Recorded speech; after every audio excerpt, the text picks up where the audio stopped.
coming on. I really appreciate this. So I guess first it'd be great if you just walked us through your whole journey from when you grew up Christian, kind of left the faith towards Bible college, and came back to it due to numerous circumstances, whether it was your wife, a couple philosophers inspired you as well. Just give us an overview of how that all went. Sure. So I was fairly young. I grew up in a household um, that was sort of divided. My mother was a Christian. My father, I guess I would call him agnostic. That would probably be the best designation. And so I grew up in a divided house. My mother's faith was quite strong, and I think that was a real blessing from that time until we lost her in 2019. Um, but my dad also played a huge role in my life. I used to tell people when they'd ask me about what formed me that I got my faith from my mother and my morals from my father. So my father was actually in World War II at Pearl Harbor when it was hit. Mm. So I grew up with that story ringing in my ears. Um, but that house divided thing early on played a big role in everything since in my life. When I was, I don't know, 5, 6, 7, I'm not sure the exact age, I accepted Christ under my mother's tutelage, and the church that we went to. The church was actually not in any way a conservative Christian church. It was much more on the left side of things, the United Church of Christ. But it was the only church my father would go as a family with my mother. So we ended up going there uh, pretty consistently. Um, and as time went on, I decided when I was in high school, my faith became much more powerful for me. And I decided I wanted to pursue it at the college level. And so I went to Lancaster Bible College, which is very near our home. Used to ride my bike there every day. And by the time I was ready to graduate, I had begun to have some serious doubts about the Christian faith. I took an introductory philosophy course with one of the professors there, Dr. Robert Willey, and he was absolutely brilliant. Still look up to the man to this day. In fact, I think he plays a role. I think I dedicated part of my dissertation work to him in graduate school to Dr. Willey. So he started me off in the philosophical journey, and that was good in a lot of ways. It made me question some of the things that were happening in Bible college and in my life. I did missions work while I was there. So I was pretty committed to the pastoral track, wanted to become a pastor. But by the time I graduated, my doubts had become pretty severe. And I don't blame philosophy for that, but philosophy was one of the signposts that sort of led me off because my father's side, the agnostic side, started to assert itself pretty strongly. And I wanted at that point to find something that I didn't just believe in, but that I knew to be true. And so it was from that point forward a search for certainty, and I don't think I would have characterized it as such at that point, but it was the search for what I called at that point truth. And I said to myself, okay, whether Christianity is true or not, whether there is a God or not, I'm going to go wherever the truth takes me. And so I started a philosophy course.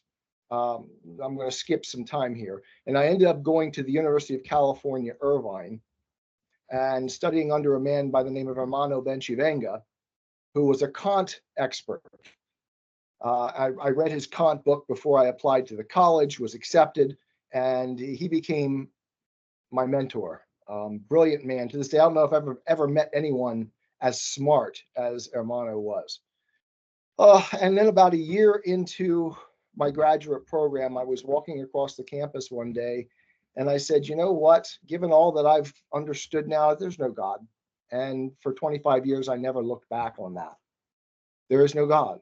And if there's no God, obviously I'm not a Christian. What am I? I'm an atheist. And so it was only, let's see, 1991 or 90, I graduated. So it was only about 4 or 5 years after graduating from Bible college that I just completely left the faith behind, and embraced atheism. So quickly from there, I met someone in Bible college, actually. We did a mission trip together, and I ended up marrying this woman. And we lived our life together, going two separate parts. So I kind of like rebuilt. She was a Christian, I was not, and I kind of rebuilt my family structure that I had as a child. You know, one believing side, and then the other skeptical, highly skeptical, agnostic side, which actually morphed all the way into atheism for me. So, fast forwarding from there, what brought me back was that long 25-year journey, which culminated um, after my wife's death in meeting a woman who became for me the lens through which I could again see the God of the universe. And that was the turning point. We can talk more about the specifics of that moving forward if you have other questions. Sure. Actually, as you're kind of looking for, you said truth. Did you ever consider other religions? Oh, yeah. I mean, not at that point, no. I mean, I had studied other religions. They were interesting to me, but they were just like a Christianity at that point, just an academic discipline. What do other people believe and why? So I looked at other religions. I sort of learned about them, but they had no appeal to me any more than, you know, a theistic Christianity would. Hmm. Mhm. Also, what about the influence? Wasn't Jordan Peterson an influence as well for you? Oh yeah, that Jordan Peterson was one of those signposts along the way, but that was actually pretty late in the process. Jordan Peterson came into relevance for me about the time he sort of exploded onto the world stage, and he had his first book out. And I read that, and then I started listening to his Bible series that he did, and suddenly the Bible, which I'd put on my shelf for a lot of years, um, one of the things that echoed in my ears growing up because of my mother's faith was our local Christian radio station, WDAC. She had it on 24/7. And so I was exposed to the Bible through every day listening to some of the great Christian preachers of that time period. And then in Bible college, I never go into anything half-hearted. So when I went into Bible college, I went in gangbusters, and I began to memorize books of the Bible, study it like crazy, throw myself into Christian living and Christian witness and evangelism and missions. So I went in whole hog, um, with both feet, like I do with everything. And that's so that by the end of my Bible college experience had become so overwhelming, I thought, you know, what's really happening here is I'm trying to convince myself that something is true that I can't prove to be true. Jordan Peterson came later when the Bible, his series on the Bible actually enticed me back into the relevance of the Bible. And I began to see it again, not just as a book of history, which it purports to be, and which I now fully believe it to be. But at the time, it was a collection of myths and stories that had been put together many years ago. And it had lost its relevance to me because, frankly, I knew it so well, there was nothing of interest left in it. And yet, to hear Jordan Peterson going through the Bible and presenting things that were incredibly psychologically insightful, it made me again look back towards the Bible and say, wait a second, maybe I'm missing something important here. And it turns out I was missing everything that was important in the Bible. Hmm. Interesting. Okay, and then going back to your time as an atheist, that 25-year span, would you describe yourself as a happy individual during that time? Did you see your life as having meaning? Yeah, I've always said that we human beings can make our own happiness. And I wasn't a miserable individual. I made my own happiness, but I had I had elements of contradiction going on there that I was myself not aware of or unwilling to face. One of the problems with atheism, as I see it, is that most atheists refuse to trace the logic of their position.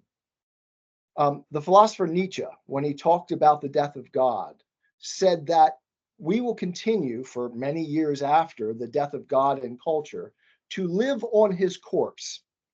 That is, we will take elements from the goodness that God is, accept them while we're denying the foundational reality that made them possible.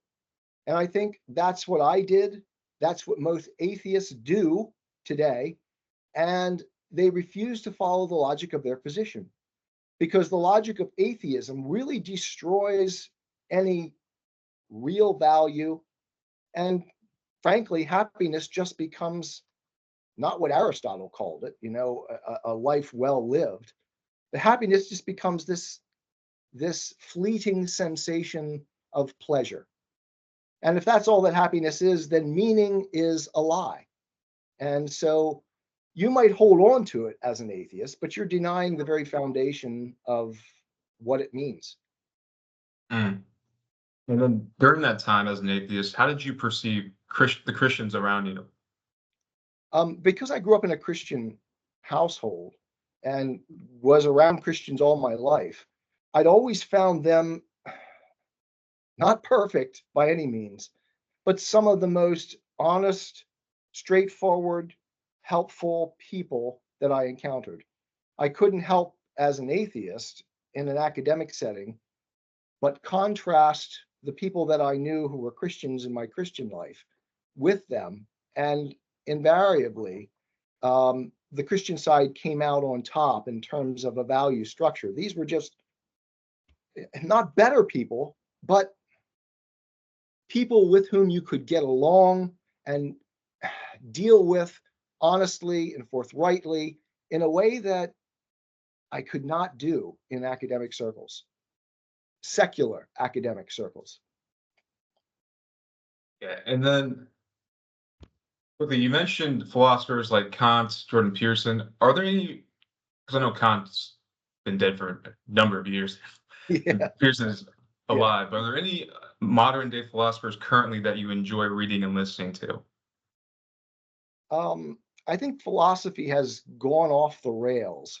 I mean, I don't know how Mm. much of my of the podcast you've listened to, but I make the case that philosophy went off the rails with a guy named William Georg Hegel. Um, Georg William Friedrich Hegel, GWF Hegel. And he instituted the entire idea that the modern world, the world we live in today, is really built on. The idea that essentially there is no transcendent God. What there is a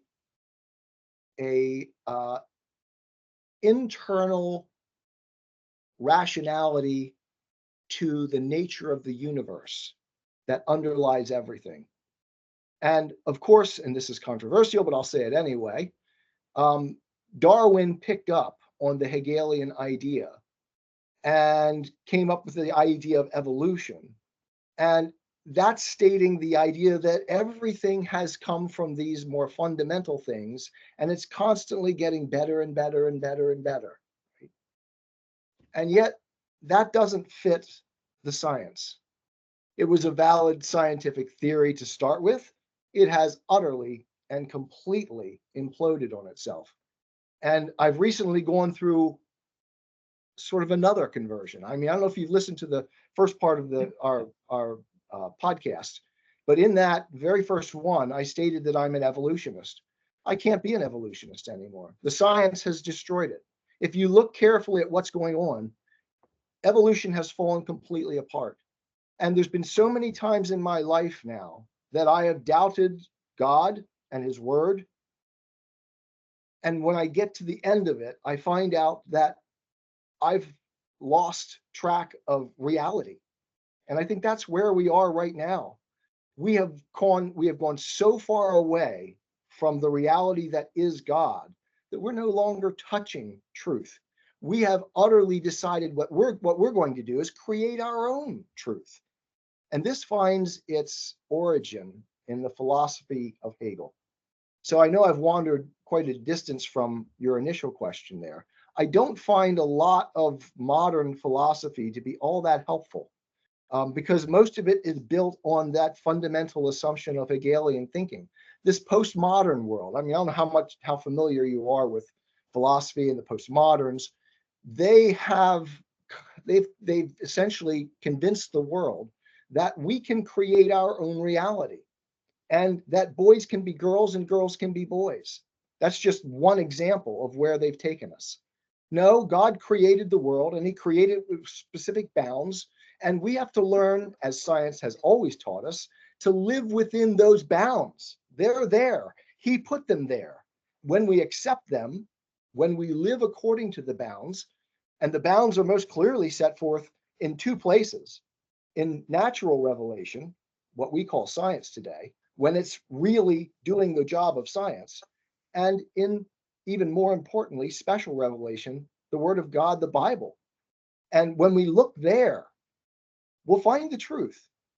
And from this point forward in my life, I'm just going to accept what God says and move forward from there and let the chips fall where they may. That doesn't mean that all Christians or all Christians of any one particular stripe or understanding have it all right. But it does mean you can trust the one who wrote the book, the one who created the book that is the universe around us. It's better to trust the author, given the fact that he's the one who really, truly has the understanding and did the work.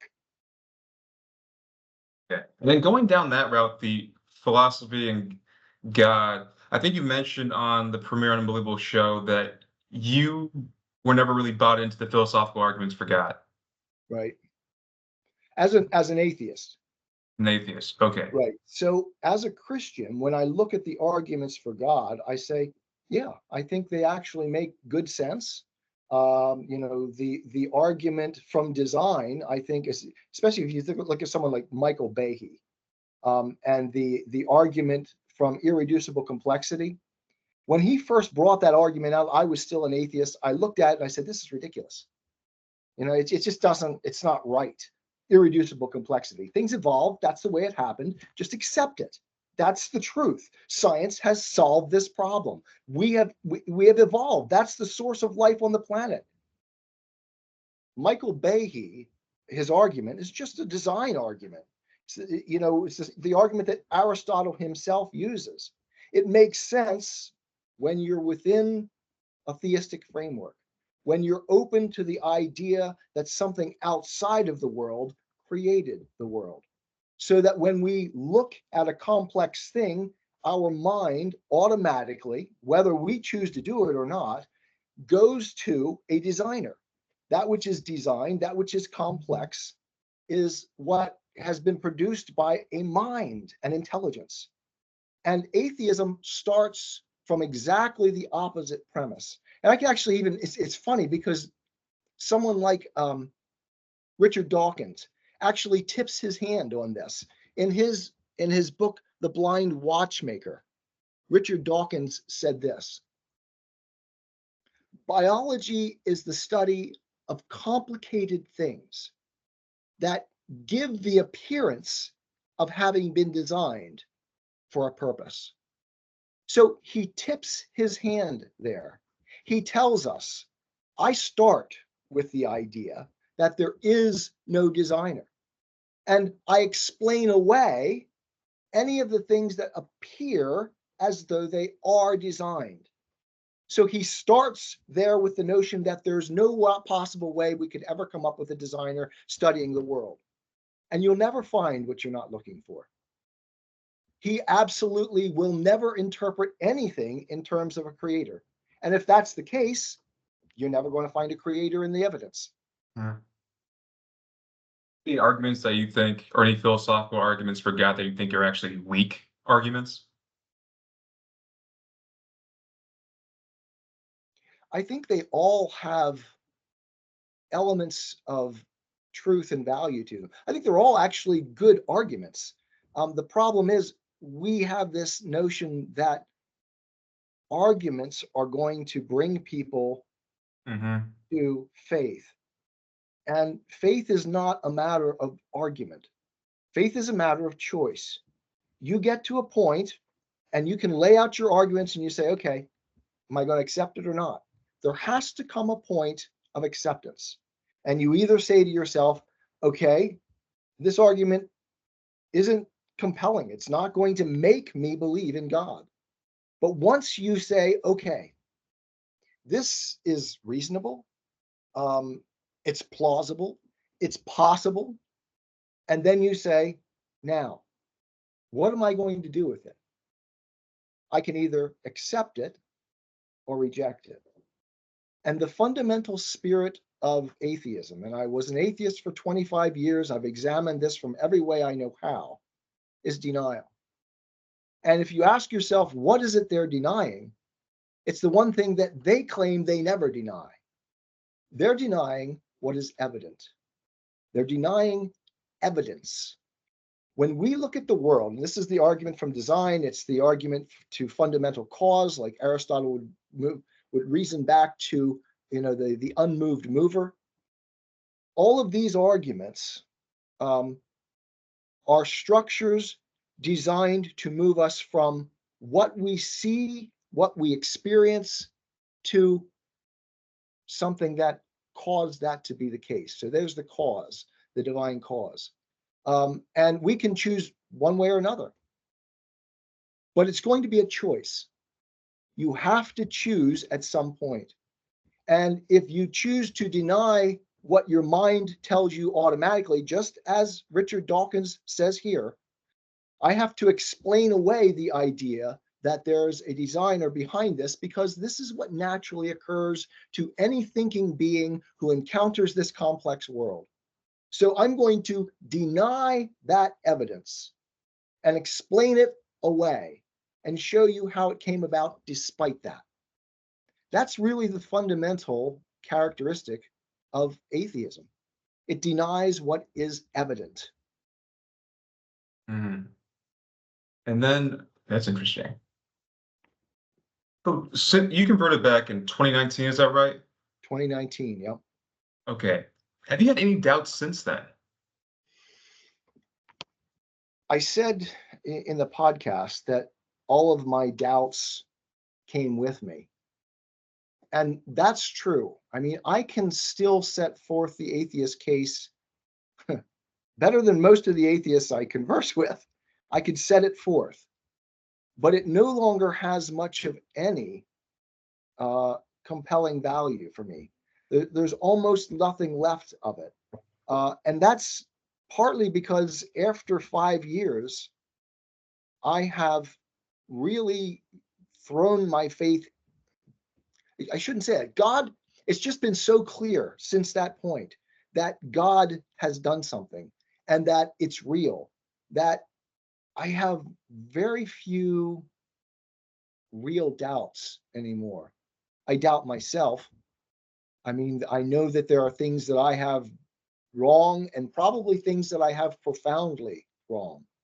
And it's been a fascinating journey of self-discovery and of of immense excitement as Jenny and I study the Bible together and science together and start putting together all of those pieces that before I tried to pull apart as an atheist. And suddenly you start to see that the massive nature of all of these complex elements coming together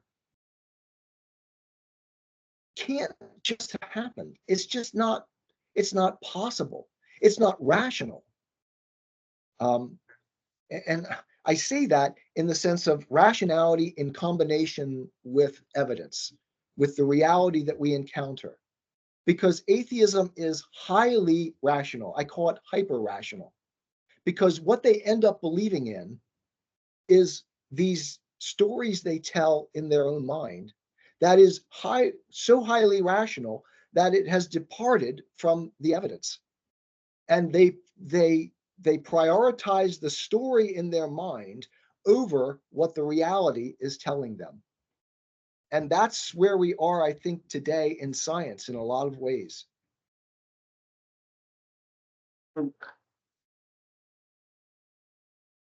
When you were on the Premier Unbelievable show, afterwards, because that's a very popular show amongst, it has a bunch of religious debates, arguments, discussions amongst, the most intelligent people that he could find. Did people reach out to you at all, whether it was atheists or Christians, and ask you numerous questions and whatnot about your experience and what they should do? And maybe they were trying to relate, they could relate to what you went through as well? Yeah, I mean, I have several people text us, or not text us, email us about, sorry, I'm an old guy. I confuse texting and emailing different times. Yeah, we've got emails from friends. In fact, we have a friend we're corresponding with over in, well, he was in Ireland. He's now moved back to Scotland. And he's been a good friend. He actually was one of the ones that brought to mind to me, or caused me to again start to consider whether or not evolution could be the answer, because I was accepting it. And between he and my wife, they helped me to start looking again at it.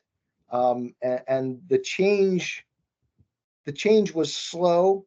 Well, God knew for sure that I couldn't have made the change suddenly right after I converted back to Christ.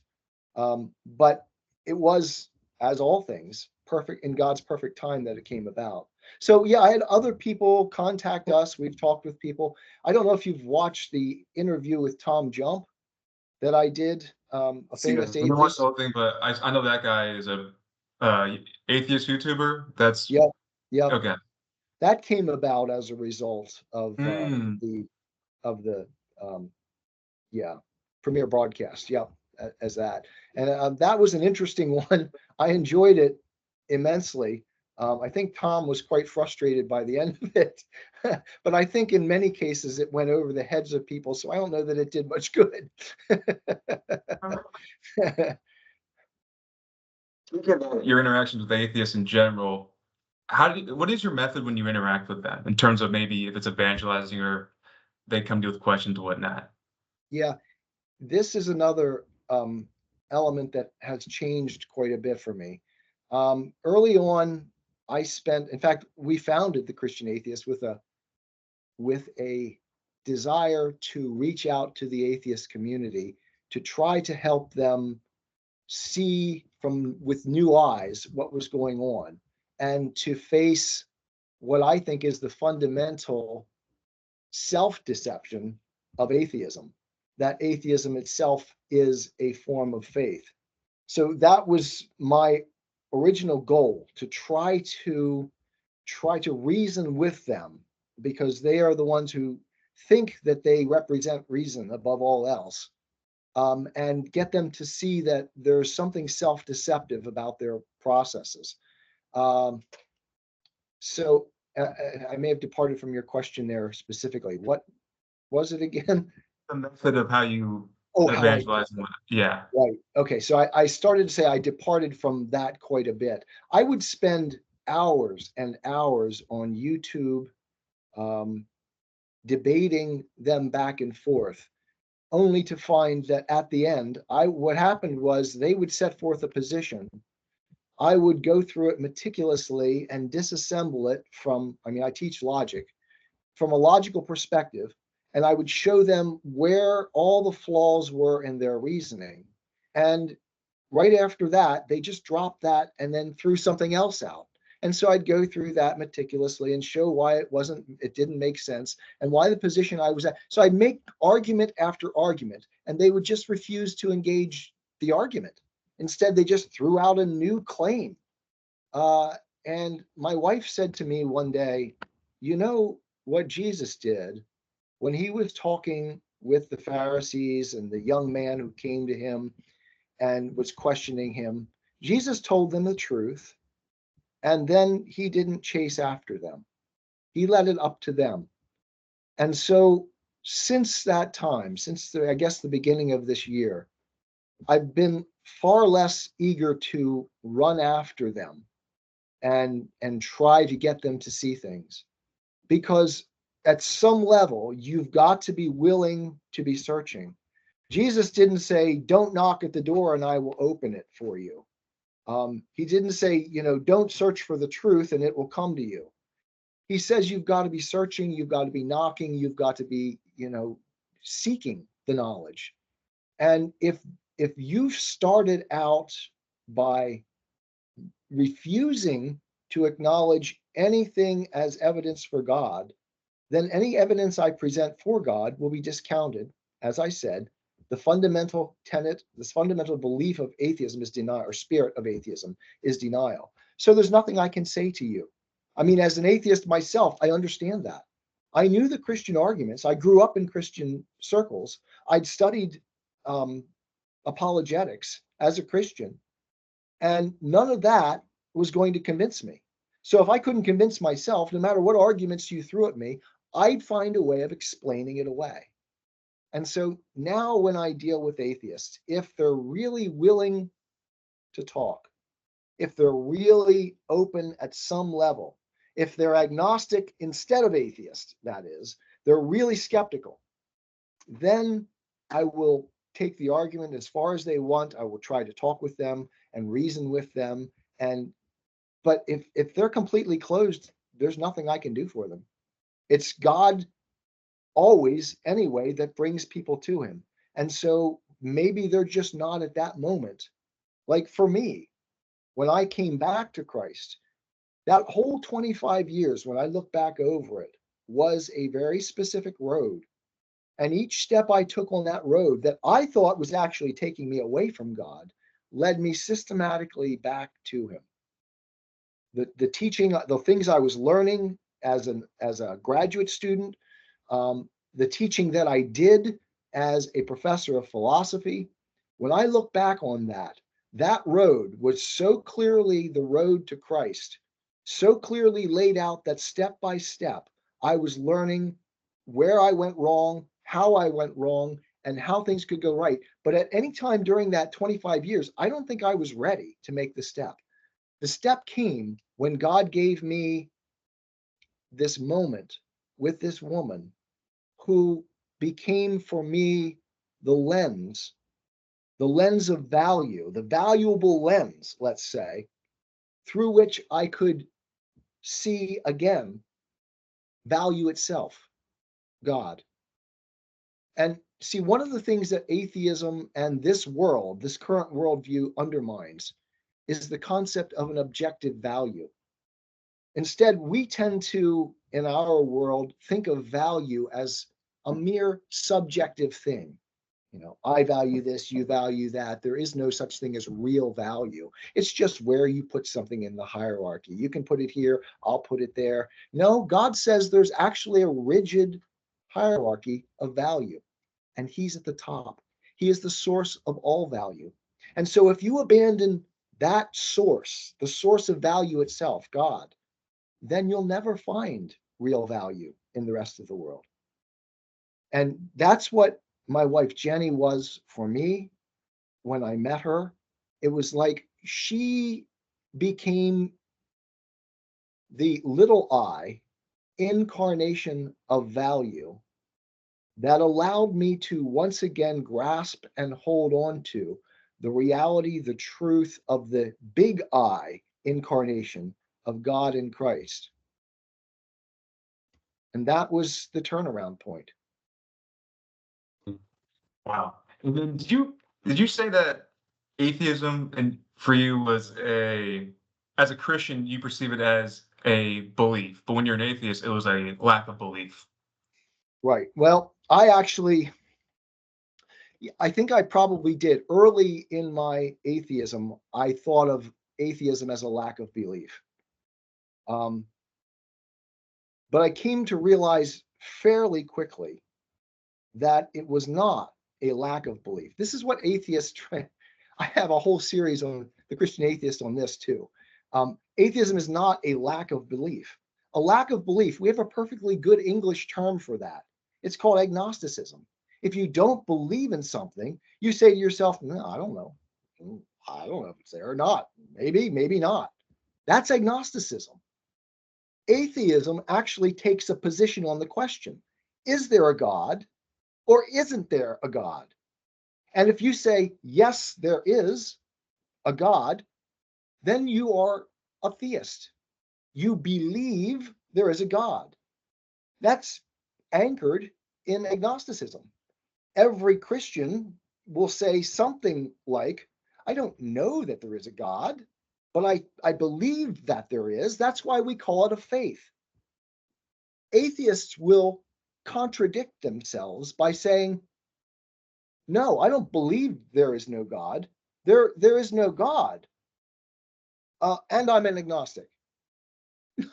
Oh, you can't be an agnostic and believe there is no God, or rather you can, but then you've got to be an agnostic, excuse me. You have to be an atheist who admits that you're on the same footing as someone who believes in God. You have faith. And that's the one thing that I've never, well, actually just a little while ago, I heard a discussion between Jordan Peterson and William Dennett. Is it William Dennett? What's his name? I think I know his last name is Dennett. He's one of the It's horsemen. done it for sure. Yeah. So he was actually discussing back and forth with Jordan Peterson, and he seemed to indicate that maybe he believed that atheism was kind of like a faith. And that's the closest I've ever gotten to any atheist admitting that. If I could get the people that I talk to who are atheists to admit that, I'd be willing to talk with them forever, because that's the starting point. You've got to recognize you are buying into a system in which you are saying, okay, this is what I believe. Now let me build on top of that. That's clearly what they do. But when you try to get them to acknowledge they are believers too, all bets are off. I mean, I have had people go to the floor with me on this. I can't get them to admit. That's one of those fundamental contradictions that I think most atheists are facing, and they are, excuse me, not facing. They refuse to acknowledge it. They refuse to follow the logic of their position. And then to summarize, then, what would you say if an atheist or agnostic was watching this? Like the number one piece of advice you would give them, given that they're searching or questioning the worldview in general? Be honest with yourself, and instead of doing what I did when I left the Christian faith, thinking that there is a truth out there that you can grasp and hold and say, here it is, I've got it. I know now what the truth is. That's what I wanted more than anything else. And when I threw aside my Christian faith and decided to become a materialist scientist, right, base everything on scientific reasoning, I thought that I was abandoning faith and finding truth, finding certainty, when there is no certainty to be had for human beings. We are incredibly frail, limited creatures that know next to nothing. And this is the fundamental lesson of Socrates. Face the truth about yourself. As a human being, there is little to nothing you can truly know with certainty. What you have to do, as Plato said, is choose a raft on which to sail the ocean. And that raft is something you're going to believe in. So I mean, that's how sort of how Plato defines faith. It's something that you are going to trust to the extent that you're going to climb on board it and travel out into this very dangerous and fear-filled world, and say, this is what I'm going to stand on. This is what I'm going to trust, come what may. And that is what biblical faith is all about. Unless you're willing to actually look for that and say, okay, maybe I need to look at something in a new way. Unless you're willing to take a step and say, okay, I'm going to try this God. I'm going to see how it works. maybe I've been wrong in this atheist thing, and maybe I shouldn't be so certain that I've got the world sewn up and that science has it all sewn up. No, maybe there is something more. And I'm going to see where that proposition will take me. I'm going to sail on it and see where it'll take me. And so, what I would say to atheists is try being skeptical for once in your life. When I was prepping questions while watching your interview on Premiere Unbelievable, I already wrote a question that was asking if you've ever experienced something supernatural. And then later on in the interview, you had said that you had not. And that was about a year ago, I think. Is that right? Um, yeah, a year, maybe a little more. I'm not sure. Has, has anything supernatural happened in that year to you? I mean, what we call the supernatural, I guess, is is different for some people. Like I know some of my friends that I've talked to have had God speak to them, right? And my mother did, and I don't doubt that. I don't. Some people I think need that. Um, as someone who I think lives deeply in my head, I don't need some sort of supernatural injection to convince me. What I just needed was clear patterns of rational of rationality combined with reality. The two things that we always say science is, right? These ideas that confront the world and work. Well, my faith now has become such that I don't even the idea of not believing in God anymore seems completely out of bounds for me. Um, and I'm not sure I'm addressing your question now. I tend to wander off as so You're bring me fine. You're back fine. in.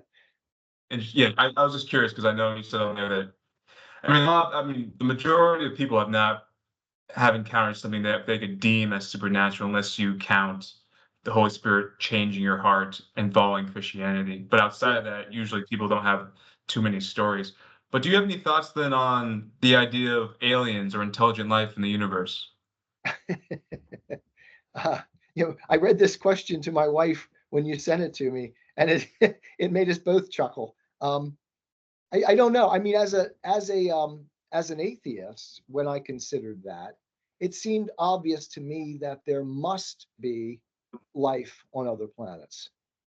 Given the statistical probabilities and the amount of stars that we've found in the universe, it seemed a statistical impossibility that life could only have evolved on this planet. But I don't know. I don't know what God's plan is because I'm looking at things with new eyes now. Do I think that God could have created this whole universe just so that we had the view that we have from Earth? Yeah, I think he could have. I think that's quite within the realm of possibility. Could he have created other planets with other populations? Certainly. I don't want to put boxes around the creator of the universe. That's one of the things I did while I was an atheist. As C.S. Lewis wrote about Aslan, he's not a tame lion. It's best not to put boxes around God. Go with what he tells you as truth, and then let the other things to him. Cool. And then going back to your podcast, The Christian Atheist, what would you say what was like the number one lesson you say you've learned since starting the podcast with your wife?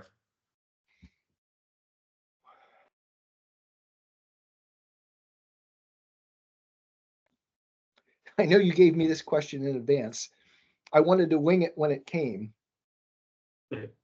I've learned that a relationship with God is far more intimate than anything I ever dreamed of when I was in Bible college. The faith that I've come back to, the God that I've come back to, is so so sweet. Life is so good. It is a relationship. Again, I go back to the reflection thing, right? At all these different levels, we say that God is the highest value, and then down below the highest value, we have this hierarchy of sub-values. Well, on earth, the highest value I think that we reach is the value that if you're lucky enough to marry someone that is truly who God designed for you, then that value reflects the absolute beauty of the relationship you can have with the Creator. God designed us for relationship. He wanted us to spend our existence getting to know Him, learning about Him, loving Him more and deeper. And that has been what my marriage relationship has been over the last 5 years. You get to know someone deeper and deeper, and because you get to know them deeper, you come to love them more and more, and your being becomes entwined with their being. And the whole idea of, in Genesis, of one flesh becomes a reality that is not just some interesting intellectual academic theory or story, but rather a lived reality.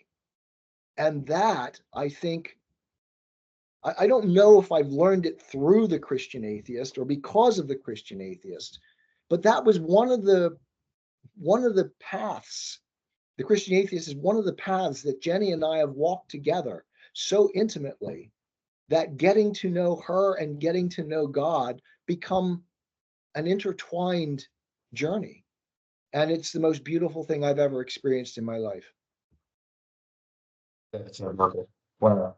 Well, John, thank you again so much for doing this. I really appreciate it. Let me go ahead and stop recording.